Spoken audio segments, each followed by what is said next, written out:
now I'm in the season of receiving.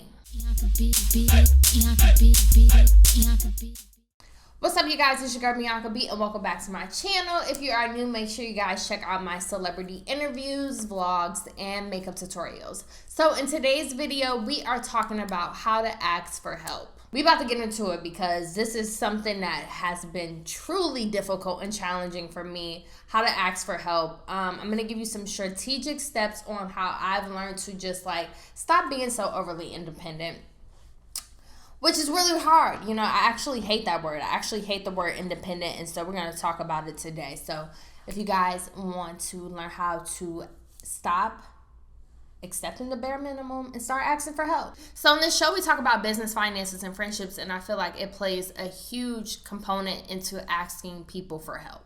So the business portion of things, I know someone who, I grew up the only child. When my parents divorced, I became the only child in the household. So I had to learn how to mature very quickly, just by natural. I couldn't control that my mom didn't have more kids. That's something I couldn't control. So in the household, I really learned how to be super independent, and I know how to be alone. And a lot of people really don't know how to be alone. And that's okay. If you grew up with a lot of siblings in the household, I totally get it. But for me, I had to learn how to be very alone, independent very quickly. And it wasn't something on purpose. It wasn't I'm just walking around here I'm an INDE, independent woman. No, this is how I grew up. I can't control that I'm the only child from my mother. So in business, and when I started projects, I've learned to do things on my own. I've learned to multitask and learn how to edit and learn how to film myself and learn how to market myself and write my own books and do these things. I've learned how to do those on my own. But something I had struggled with after finishing the Bianca B show when we first started back in 2013. I started the Bianca B show in 2013. I had a full-blown crew. I was 19 at the time. And I had a full-blown set.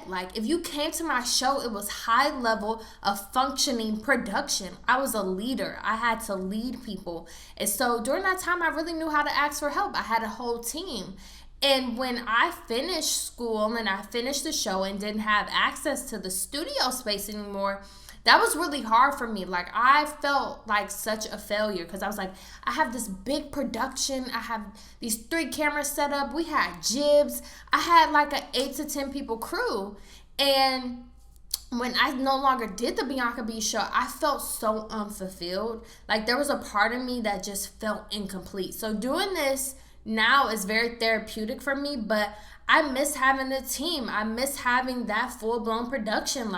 What we created was something so lavish. And so I had gotten to a place of I stopped asking for help because I felt embarrassed. I felt you had all these achievements and now you're going back to this. A full-blown set. You know how a production is supposed to go. You've been on set your entire 12 years of your career, So during that season when I was 19, I used to know how to ask for help. And here at 29, I'm learning how to get back to asking people for help because you really can't do everything by yourself. You just can't.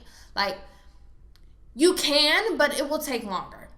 And that's just point blank period. So when it comes to business, you have to have a team. You have to have people that want to help. And when you come from the hood, when you come from abandonment issues, when you come to being by yourself and doing stuff by yourself, being single, being alone, you kind of just you naturally have trust issues. And in business, you have to learn how to trust people.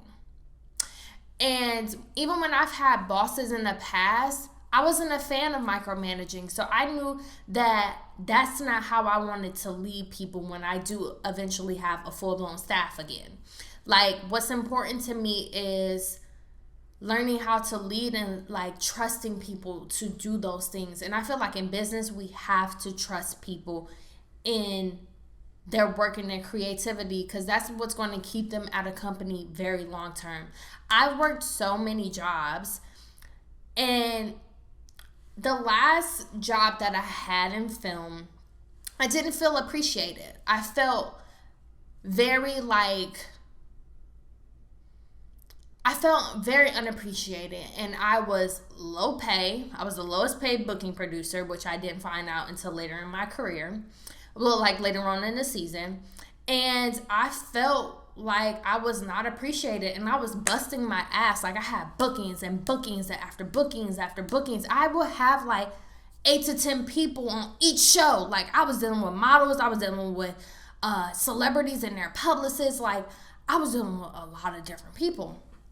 And so, you know, it was just me. I had no PA. And you know, when you don't have a PA, like, you're literally doing everything by yourself. But you have to learn in business how to ask for help. You have to. You know, going into the financial part of things, being independent, it was really hard for me to ask men for money. I felt very like, ugh.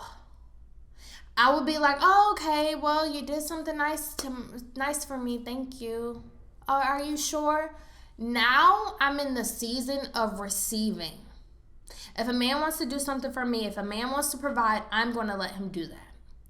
I used to be somebody who was just like, no, I can do it. No, it's okay. Like, fuck it. It is what it is. And I think that was something that I grew up in my childhood, you know? Being in a single parent home, that's kind of like what you taught. Like, I was kind of taught, like, men are dogs. Like, that's what I was taught. And so I had to unteach myself that behavior and being open to receive and being open to a man leading and doing nice things for me. I felt unworthy of getting nice things, and I don't know what that came from. I think it just like really came from like childhood trauma and trauma I was dealing with and those things like that. Not saying I had this horrible childhood. Like, I was a spoiled brat. Let's not get it confused. But when you're so used to doing things by yourself and you live by yourself and you manage bills by yourself and you do things alone, you just naturally get adjusted to doing those things. And I had to get back open to receiving from a man. It was really hard for me. Like, no, like, I need help. Like, I need you to do this for me. Can you do this for me? And if somebody can't do anything, it's literally a yes or no question. If somebody can't do something for you, they just can't do it, you know? And people know, like, because I'm such a self-efficient person, people know, like, if I borrow money from them, I'm going to pay them back. If I borrow something from you, I'm going to give it back. That's just naturally how I am. But you have to be open to receiving, especially in your relationship. You know, asking for help, especially if you grew up in survival mode, it's hard. It goes back to that trust thing, you know, and people throwing up in your face what you've done for you. A lot of people in the hood do that. Well, if it wasn't for me, and that we're talking about the friendship portion of our podcast, but like, if it wasn't for me, you wouldn't have this or that. If it wasn't for me, that bitch got everything because of me. Then that gets you in a defensive mode and a stubborn mode of like, I'm not ever asking anybody for a god dang thing again, you know? You have to learn, like, when it comes to the friendships and the relation portion of things, that everybody is not that person. Everybody is not that person that made you feel fearful of asking for help or made you feel defensive or stubborn. There's actually really good people out there who really do care about you.